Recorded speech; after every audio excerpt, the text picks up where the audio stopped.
Pues buenos días a todos.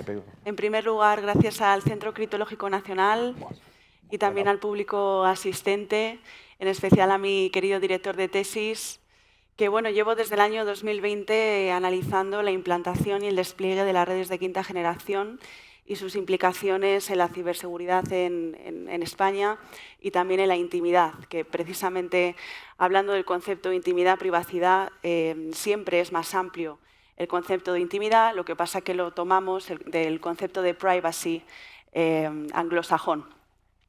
Pero bueno, hoy no venimos a hablar de mi tesis, vamos a hablar de cosas más livianas, fundamentalmente de la importancia que tienen las redes de quinta generación, de cómo está el legislador implementando esta legislación en España, además de forma muy novedosa, ahora explicaré por qué, y de la relevancia que tiene el Esquema Nacional de Seguridad 5G y el trabajo que tenemos por delante con respecto a ese asunto.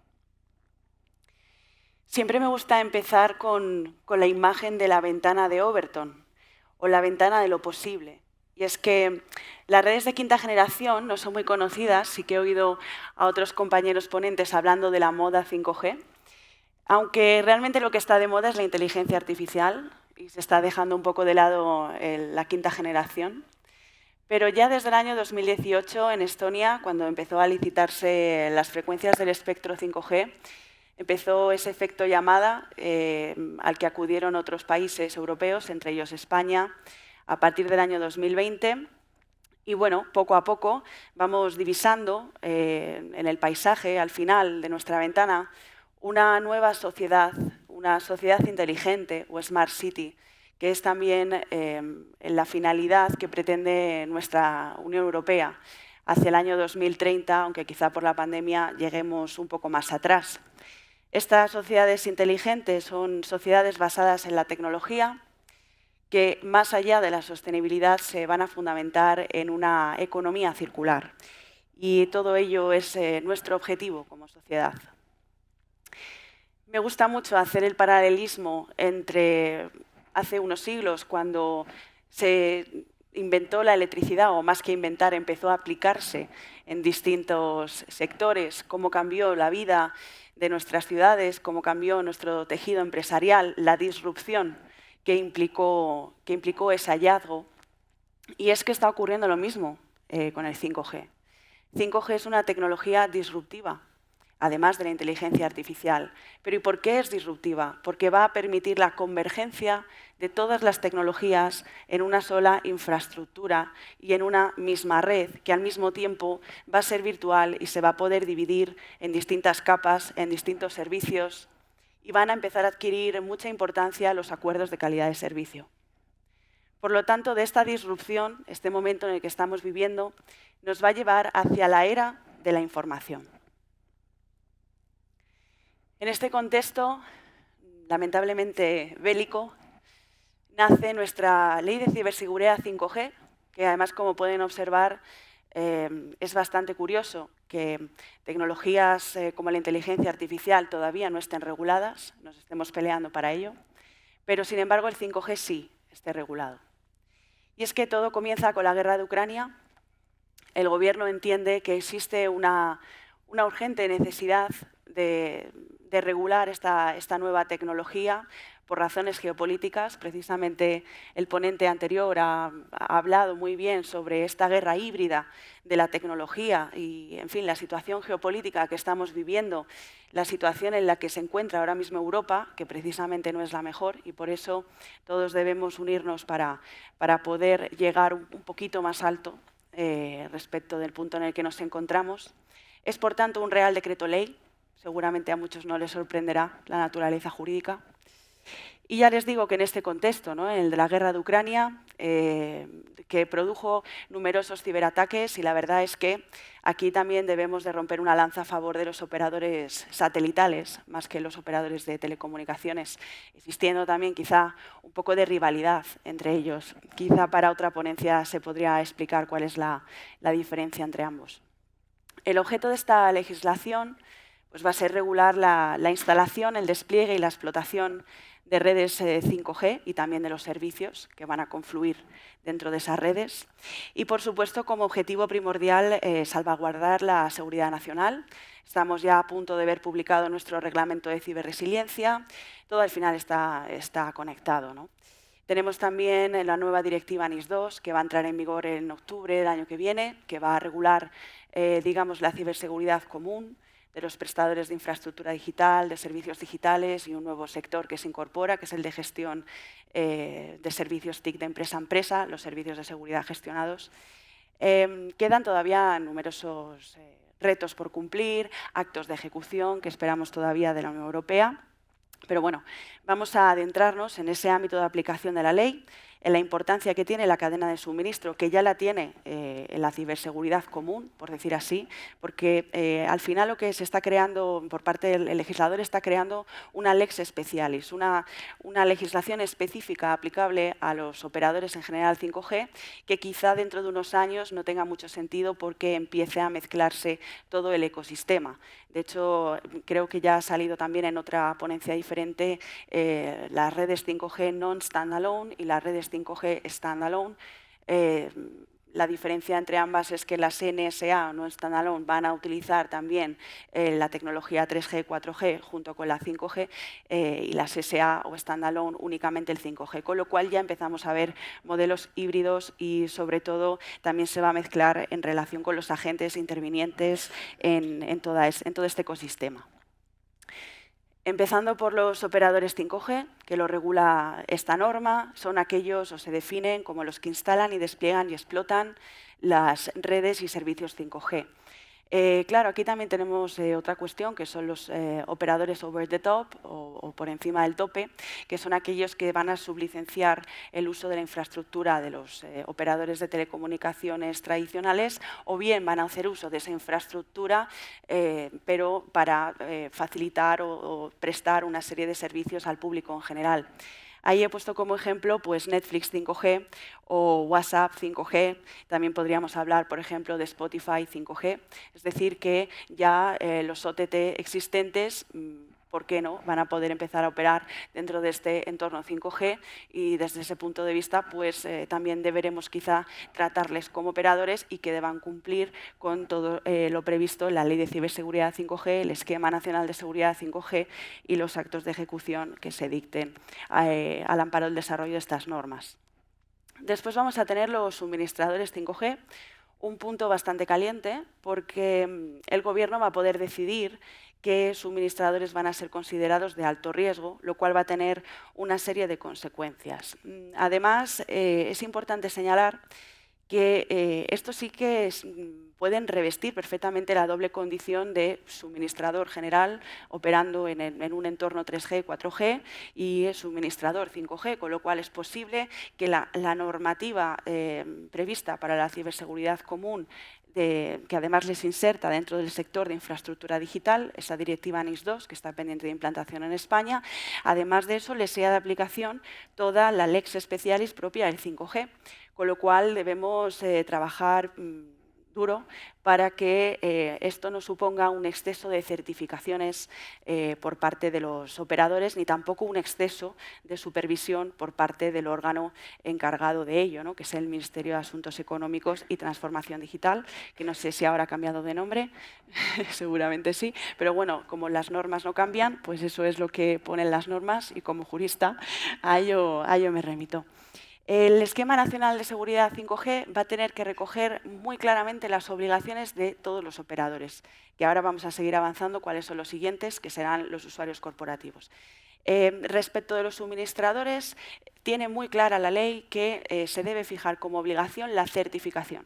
Y no solo la certificación en redes o en materia 5G general, que ya encontraremos cuáles son esos criterios comunes, sino también en la certificación de productos y de servicios. Es decir, toda la infraestructura también debe estar certificada. Con lo cual, aquí también debemos tener en cuenta todas las certificaciones ya existentes en esta materia y ver de qué manera los podemos incorporar a este nuevo entorno. Después, las auditorías de seguridad, adquieren también mucha importancia. Sí que es verdad que el legislador no especifica cada cuánto tiempo, cada cuánto periodo debe realizarse estas auditorías. Estaremos pendientes de los actos de ejecución, pero van a ser obligatorias. Y después la colaboración entre todos los sujetos en el entorno, porque hay una total interdependencia entre ellos. Hay que tener en cuenta que el entorno 5G es un entorno cerrado y que puede estar abierto o no a Internet, pero dentro de ese entorno cerrado cualquier vulnerabilidad o amenaza que pueda existir puede afectar gravemente al resto del entorno. Como comentaba, el Gobierno va a poder decidir qué suministradores van a ser considerados de alto riesgo, por supuesto, previo informe del Consejo de Seguridad Nacional y acuerdo en el Consejo de Ministros, pero bueno, digamos que se va a realizar una lista negra de aquellos suministradores que no van a poder actuar en las redes públicas 5G ni tampoco en los elementos críticos de la red.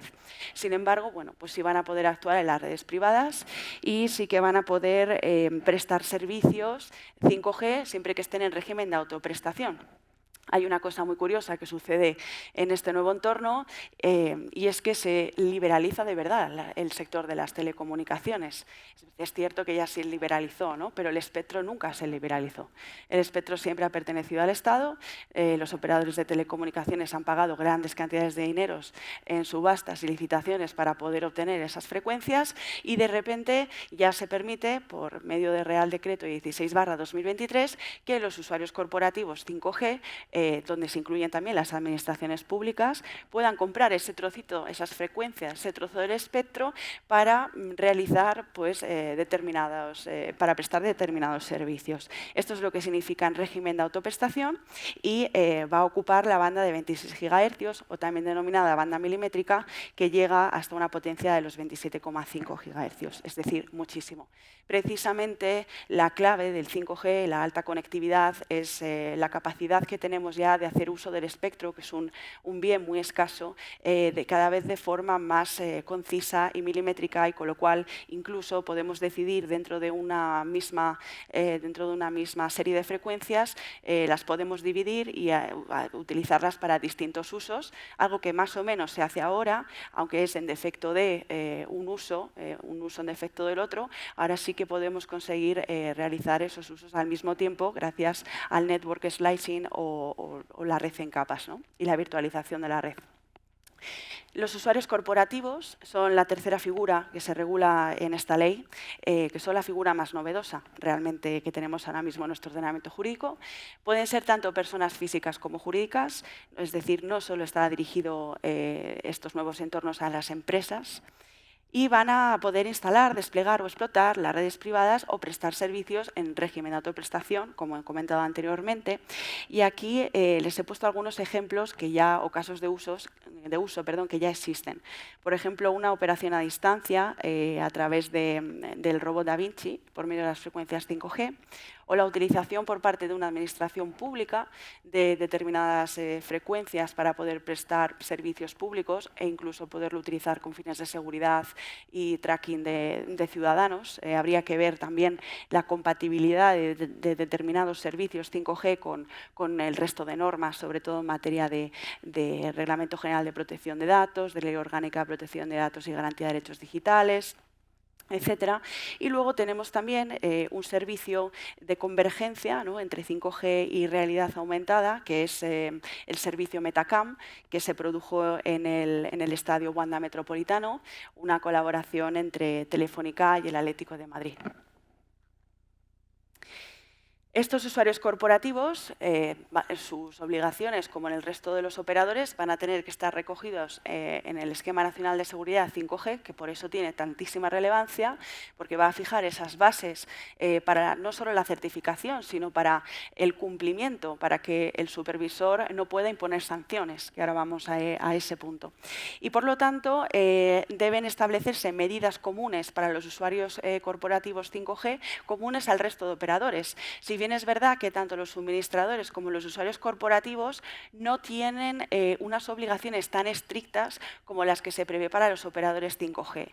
De forma análoga o similar pasa también con la Directiva NIS2 de ciberseguridad común, que distingue entre las entidades esenciales y las entidades importantes, cada una sujeta a un régimen de supervisión, pero de forma distinta. Las esenciales van a estar sujetas a priori y a posteriori a ese régimen de supervisión y las importantes únicamente a posteriori, que es lo mismo que ocurre con los suministradores 5G, salvo que sean calificados como de alto riesgo, y también con los usuarios corporativos 5G, es decir, van a tener que hacer sus correspondientes análisis de riesgos, van a tener que tener muy en cuenta su cadena de suministro, así como plan B, plan C, en caso de que ocurra cualquier cosa que pueda interrumpir un servicio 5G, que incluso ello puede derivar en cualquier lesión a cualquier persona, tanto moral como física, con lo cual es muy importante tener siempre medidas previstas para el caso de interrupción del suministro de los servicios 5G. Como decía, la cadena de suministro adquiere importancia, ya la tiene hoy en día, pero también la adquiere sobre todo en este entorno. De hecho, la ley obliga a los operadores 5G a realizar estrategias de diversificación de la cadena de suministro e incluso va más allá porque obliga a que al menos tengan dos suministradores diferentes para el caso en que uno pues tenga cualquier tipo de problema. Y si no es capaz, porque todavía no hay competencia suficiente quizás en esta materia, todavía muy reciente que estamos en ello, deberá notificarse al Ministerio de Asuntos Económicos y Transformación Digital que efectivamente solo se dispone de un suministrador y que no se puede cumplir de momento con lo previsto en la ley. Asimismo, también deberán notificarse todas esas estrategias de diversificación que van a ser también la base para las obligaciones que se van a prever en el Esquema Nacional de Seguridad 5G. Es muy importante también que desde el punto de vista técnico tengamos muy claro cuáles son las estrategias y esos riesgos que prevén los operadores, que al fin y al cabo son los que pues van a poder realizar esa instalación y ese despliegue de este entorno. Luego, respecto de los suministradores, ya lo comentó también un ponente esta mañana, para calificarlos como de alto riesgo, que esto es algo que no he explicado, se va a tener muy en cuenta pues, el vínculo que tenga ese suministrador con otros gobiernos, la composición y estructura societaria, el poder geopolítico, de nuevo la geopolítica vuelve a salir a escena, el poder geopolítico de ese suministrador y también la legislación que se encuentre en ese país del suministrador, es decir, en el país de origen de ese suministrador, respecto de la privacidad y la seguridad. Y ya por último, los usuarios corporativos 5G pues, también deben tener en cuenta esta cadena de suministro en su correspondiente análisis de riesgos. Y al final, como impera el principio de colaboración, todo ello debe aunarse y debe especificarse según la aplicación concreta del entorno 5G que estemos creando. De hecho, ya se está, todos los entornos 5G que se están previendo están basados sobre todo ya en servicios concretos, como la movilidad automatizada, como la utilización en el sector de salud o la utilización en el sector del entretenimiento. Es decir, se montan ad hoc, son SaaS en ese sentido, as a service, ¿no? Se monta un software as a service para crear ese entorno 5G y que sea seguro y sea fiable y sea resiliente. En caso de no cumplir con la ley, pues ya se prevén sanciones. Es verdad que alude la Ley de Ciberseguridad 5G a la legislación en materia de telecomunicaciones antigua, que es la del año 2014, porque bueno, por fechas luego modificaron la Ley General de Telecomunicaciones y la vigente es la del 2023, con lo cual los juristas debemos acudir, aun a pesar de lo dispuesto en la norma, a la Ley General de Telecomunicaciones actual, que prevé pues, multas de hasta 20 millones de euros e inhabilitación de hasta 5 años para sanciones muy graves para el caso en que los operadores no cumplan con sus estrategias de diversificación de la cadena de suministro. Graves hasta 2 millones de euros en caso de incumplimiento del resto de las obligaciones por parte de los operadores y hasta 100.000 euros que se consideran leves pues, en caso de cumplimientos defectuosos o incumplimientos parciales. Como he mencionado, el órgano de supervisión va a ser el Ministerio de Transformación Digital y el órgano sancionador, la SETIT, que es la Secretaría de Estado de Telecomunicaciones e Infraestructuras Digitales. Con lo cual, para facilitar la labor del supervisor, es fundamental que nos pongamos de acuerdo en qué criterios técnicos son comunes y qué criterios técnicos son específicos en función del servicio que se está prestando o de las funcionalidades y elementos que se van a utilizar para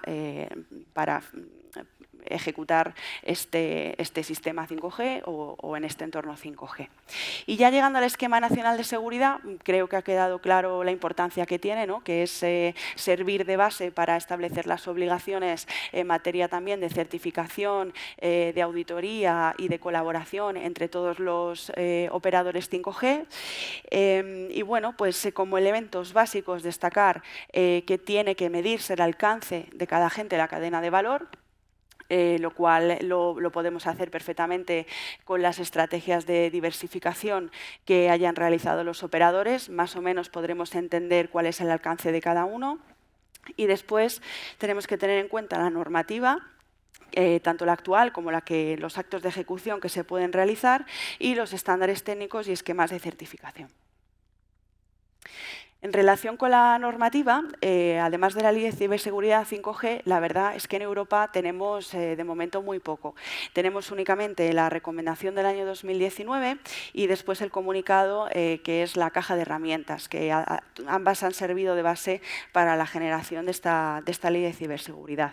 A mí me gusta también siempre mencionar el Código de Comunicaciones Electrónicas del año 2018, que es el que luego produce esa Ley General de Telecomunicaciones Españolas, que ahora se ha modificado y es la del 2023, porque ya desde el año 2018, que como hemos visto al principio tiene sentido porque ya en Estonia empezó a desplegarse el 5G, se consideraba esta nueva tecnología como un motor de transformación económica, digital y social. Ya nos están avisando de la disrupción que supone esta nueva generación de comunicaciones móviles y sus posteriores, todas aquellas que vengan después más descentralizadas, e incluso pues, que puedan acceder a frecuencias mucho más altas y seguramente terminaremos generando hardware que implique incluso que la latencia sea ínfima, ¿no?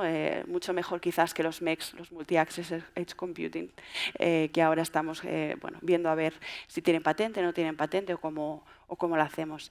Y después también el 5G como factor que contribuye a la lucha de la despoblación, la brecha digital y el cambio climático, es decir, volvemos a ese futuro que nos dibuja Europa de sociedades inteligentes.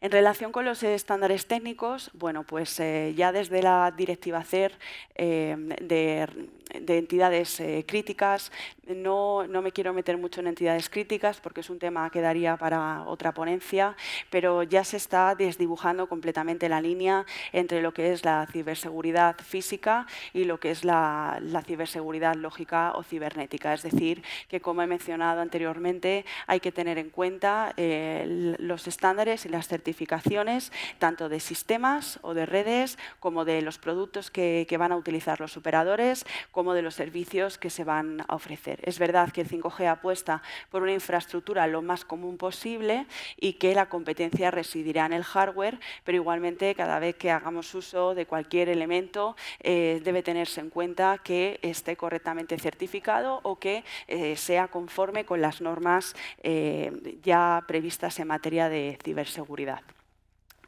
Un ejemplo que tenemos actualmente relacionado con la certificación y que está funcionando muy bien y da bastante confiabilidad a los usuarios es el de los prestadores de servicios de confianza. Los prestadores de servicios de confianza ahora se han insertado como un nuevo sector de infraestructura digital. Bueno, se tienen que certificar, tienen que ser cualificados para realizar verdaderamente el servicio el que quieren realizar, o bien de firma electrónica, o bien de sello electrónico e incluso algún servicio futuro que será el de creación y atestación de atributos cuando entre en vigor el eIDAS 2 en materia de identidad digital. Pero es que, ¿quién nos dice que estos prestadores de servicios de confianza no van a actuar también en un entorno 5G? Con lo cual, esa evaluación de la conformidad que ahora mismo se realiza una vez se pasa todo el proceso de certificación, pues deberá incluir también, además, la normativa en la que acaban de introducirles, que es esa directiva NIS 2, pero además deberán incluir también, muy posiblemente, algunas cuestiones sobre los entornos 5G, si es que van a actuar en dichos entornos, y por lo tanto, de nuevo, apelo a la necesidad de buscar criterios comunes para evitar que existan distintas evaluaciones de conformidad por cada prestador de servicios, lo cual también entorpecería muchísimo la labor del supervisor. En materia de 5G, los esquemas de certificación que actualmente, o más bien grupos de trabajo, porque todavía no hay un esquema de certificación, los grupos de trabajo actuales son el Third Generation Partnership, el 3GPP, Partnership Project, que ahora mismo está trabajando pues, en 6 grupos relacionados con los protocolos de la red central o red core. También tiene 4 grupos relacionados con las redes de acceso o RAN y otros 4 grupos en relación con el funcionamiento de servicios y sistemas standalone, que como he mencionado anteriormente son aquellos que se van a regir únicamente por el 5G. Después, muy importante también resaltar la Unión de Telecomunicaciones Internacional y su recomendación IMT 2020 acerca de las especificaciones detalladas de las interfaces radioeléctricas, es decir, de nuevo volvemos a la importancia que tiene un adecuado uso del espectro. En materia de grupo de trabajo europeo tenemos el organismo ETSI, que está trabajando en temas relacionados con la virtualización de la red y en esos Multi-Access Edge Computing, que van a ser pues ese hardware que debe estar situado a 1,5 metros de distancia como máximo para que podamos disfrutar de esa baja latencia. Luego tenemos el 5PPP, que es el Public-Private Partnership, donde destaca su programa Horizon 2020, que también está trabajando pues, en sistemas verticales y servicios de tercera parte. Muy importante los servicios de tercera parte porque se insertan en la Ley de Ciberseguridad 5G como algo, se menciona por ahí, pero no termina de introducirse dentro de un suministrador como suministrador 5G, con lo cual deberemos valorar también qué significa un servicio de tercera parte y cuándo se produce dicho servicio en este entorno. También están trabajando pues, sobre la conectividad inteligente, sobre la red central y sobre ya por sectores, ¿no? Que es lo que les comentaba, que en Europa estamos muy centrados en hacer uso de esta tecnología en aplicaciones muy concretas. De hecho, los casos de uso que tenemos son aplicaciones concretas del 5G. Y después tenemos a ENISA, que es la Agencia de Ciberseguridad Europea, que también está trabajando en la realización de un estándar de ciberseguridad en 5G. Estamos expectantes de poder conocer finalmente sus resultados y ver un poco cuáles son las directrices que nos van a marcar de cara a que nosotros podamos elaborar ese esquema nacional de seguridad 5G. Y nada, ya para concluir, en definitiva, he reflejado en ese cuadro que ven la importancia de establecer esos criterios comunes para evitar una sobrecarga de certificaciones por parte de los operadores, porque sí suponen una ventaja competitiva, también funcionan como una presunción juris tantum y por lo tanto las sanciones se pueden reducir, incluso eliminar en el caso de entidades certificadas, pero es verdad que también conlleva mucho tiempo y dinero, con lo cual esto puede hacer daño al propio sector de telecomunicaciones.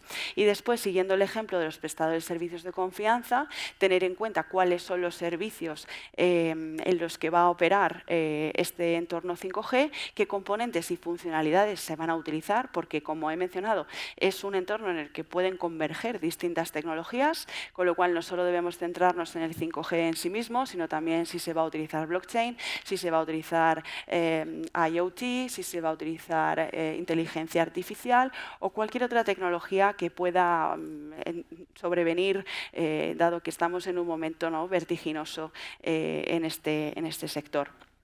Y nada, por último, recalcar que es necesario y muy importante que el Esquema Nacional de Seguridad 5G sea verdaderamente implantable y sea verdaderamente útil, que se valore el nivel de criticidad de cada uno de los suministradores adecuadamente para evitar vulnerabilidades y que al final la seguridad es un compromiso colectivo, con lo que siempre no está de más escuchar a todas las partes y entender cada una de las posiciones y llegar a un consenso. Muchas gracias por su atención. Muchas gracias, Clara. Muchas gracias. Extraordinaria, ¿eh? Fantástica. Gracias. La verdad es que eres una letrada con buenos conocimientos en telecomunicaciones, ¿eh? Bueno, llevo mucho no es tiempo habitual. Antaño ese estudiando. perfil era muy querido, pero después lo hemos ido perdiendo. Y lo reencontramos con Muchas expertos gracias. como tú. Muchas gracias. Tenemos muy poquito tiempo. ¿Me avisáis si sois tan amables? Me avisáis de cuándo tenemos que cortar, si sois tan amables.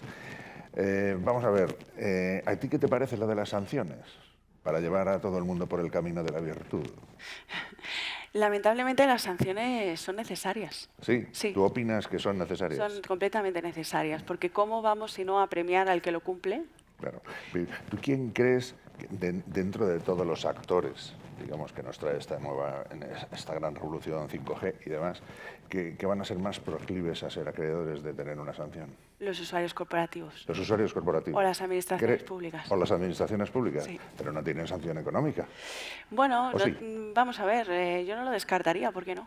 ¿Sí? Sí. A ver, cuéntanos algo. La ley es aplicable para todos, ¿no? Y las administraciones públicas están dentro del ámbito de aplicación de la Ley de Ciberseguridad 5G, sí. Considerados como un usuario corporativo más, con lo cual nada impediría que sean sancionadas. Interesante. En fin, bueno, me imagino que ya hablaron ustedes al respecto de estas materias, ¿no? Otro asunto interesante, has mencionado los proveedores de servicios de confianza. Ya sabes que esto se enmarca todo, como sabes mejor que yo, en el ámbito de la confianza, de la identidad europea, sí. Marco de identidad europeo. Hablas de economía, de unificar evaluaciones y certificaciones. También va a haber alguna entidad que va a tener que hacer, pues como el Banco de España hace con las entidades financieras, pues seguir el camino. ¿Tú cómo crees que se va a ir desarrollando eso? Da un paso más de lo que nos has contado, porque estamos enfadados. Sí.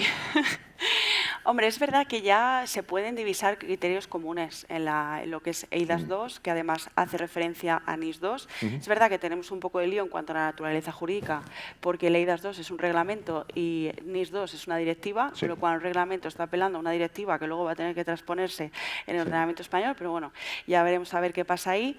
Pero bueno, ya existen, de hecho los he analizado personalmente, criterios comunes entre eIDAS 2, NIS 2 y Ley de Ciberseguridad 5G. Con lo cual, partiendo de esa base, después lo que tenemos que tener en cuenta es para qué vamos a utilizar cada cosa, ¿no? Cuántas tecnologías vamos a tener en cada entorno, qué certificaciones existen, cuáles tenemos que generar, y al final de todo es generar esa confiabilidad. Ese es el objetivo. Muy bien. Y hay mucho trabajo por delante. Por supuesto.